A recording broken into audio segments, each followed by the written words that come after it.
हे माता, तू प्रसन्न होकर मन से मुझे आज्ञा दे, जिससे मेरी वन यात्रा में आनंद मंगल हो। मेरे स्नेहवश भूलकर भी डरना नहीं।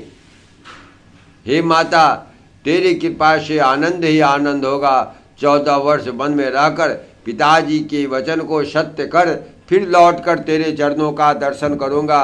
तू मन को दुखी न कर। रघुकुल में श्रेष्ठ श्री राम जी के ये बहुत ही नम्र और मीठे वचन माता के हृदय में वाण के समान लगे और कसकने लगे। उस शीतल वाणी को सुनकर कौशल्या वैसे ही सहम कर सूख गई, जैसे बरसात का पानी पड़ने से जवासा सूख जाता है। हृदय का विषाद कुछ कहा नहीं जाता। मानो सिंह की गर्जना सुनकर हिरनी विकल हो गई। नेत्रों में जल भर आया, शरीर थरथर कांपने लगा, मानो मछली माजा पहली वर्षा का फेन खाकर बदहवास हो गई हो। धीरज धरकर पुत्र का मुख देखकर माता गदगद वचन कहने लगी, हे तात, तुम तो पिता को प्राणों के समान प्रिय हो। तुम्हारे चरित्रों को देखकर वे नित्य प्रसन्न होते थे।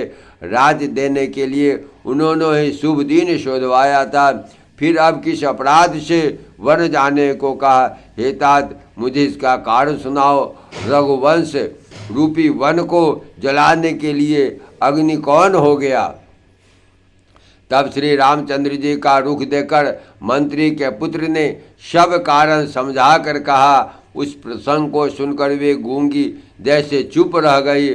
उनकी दशा का वर्णन नहीं किया जा सकता।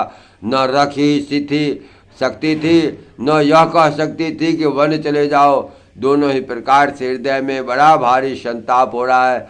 मन में सोचती हैं, देखो विधाता की चाल सदा सबके लिए टेढ़ी होती है। लिखने लगे चंद्रमा और लिखा गया राहु।